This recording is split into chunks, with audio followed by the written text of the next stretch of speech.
Happy Women's Week. I call it month. Celebrate me every day in the month. It's a woman. So happy Women's Month. So this month is National Kidney Month, by the way, those of you that don't know that. We already did a segment on that, and so we have that on YouTube. But part of that kidney health I'm going to talk about today in a two-part series, because I don't want to overwhelm everyone today, on kidney stones, something that is becoming more and more prominent.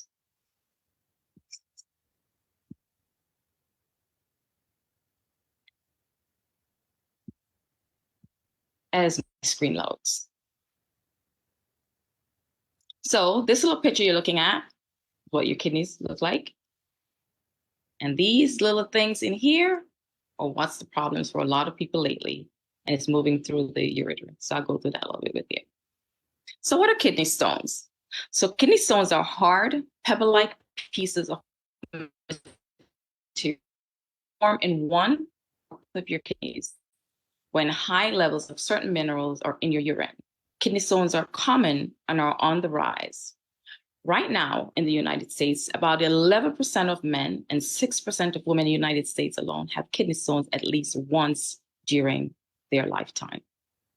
So what causes kidney stones? Kidney stones often have no definite single cause, although several factors may increase your risk. Kidney stones form again when you contain more crystal-forming substances, such as calcium, oxalate, uric acid, more than what the fluid in your urine can dilute. So you can have some of these things, but you end up having more than what your urine can actually dilute and pass out. At the same time, your urine may lack substances that prevent crystals from sticking together, creating an ideal environment for kidney stones to form. So what are some of the symptoms of kidney stones? A kidney stone usually will not cause symptoms until it moves around within the kidney or passes into one of the ureters. The ureters are the tubes that connect the kidney and bladder. If a kidney stone becomes large in the ureters, it may block the flow of urine and cause the kidney to swell and the ureter to spasm, which can be very painful. All that at that point, you may experience these symptoms: severe, sharp pain in the side and back, below the ribs, pain that radiates to the lower abdomen and groin, pain that comes in waves and fluctuates in intensity, pain or burning sensation while you are urinating.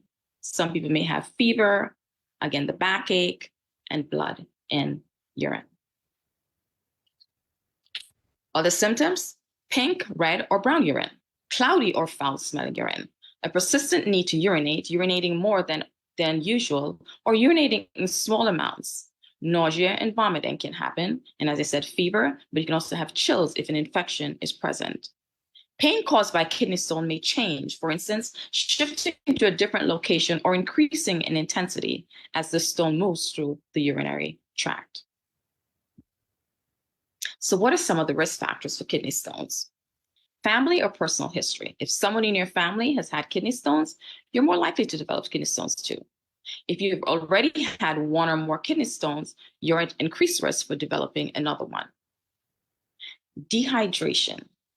Not drinking enough water each day can increase your risk for kidney stones.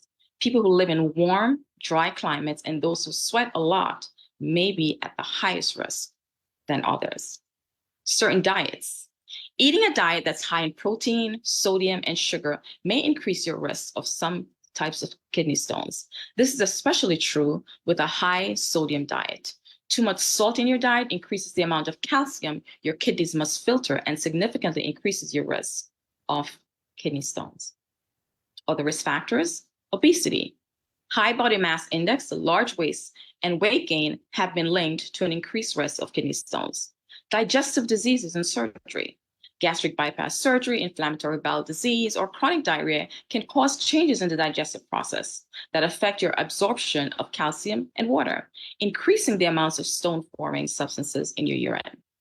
Other medical conditions such as renal tubular acidosis, cystinuria, hyperparathyroidism, and repeated urinary tract infections also can increase your risk of kidney stones.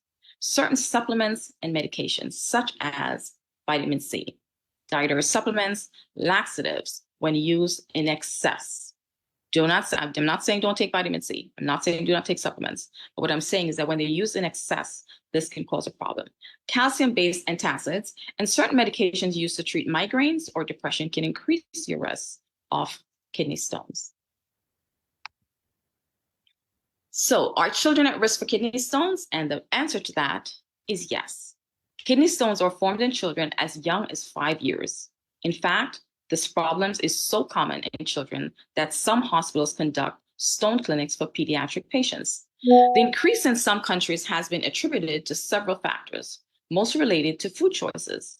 The two most important reasons are not drinking enough fluids and eating foods that are high in salt.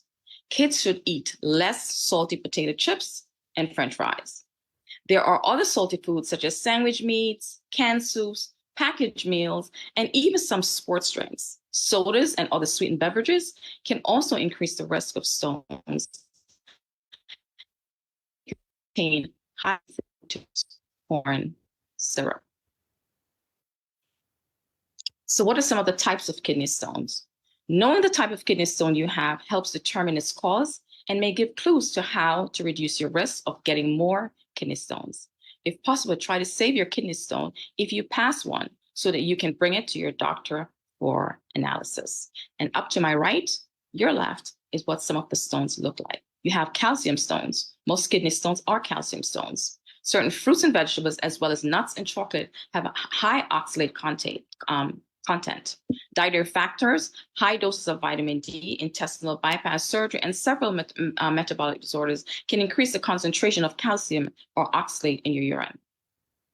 It may also be associated with certain medications used to treat the migraines and seizures, like Topamax, something that a lot of people tend to take when they have migraines. Other types, struvite stones. The struvite stones form in response to urinary tract infection. These stones can grow quickly and become quite large, sometimes with few symptoms or little warning.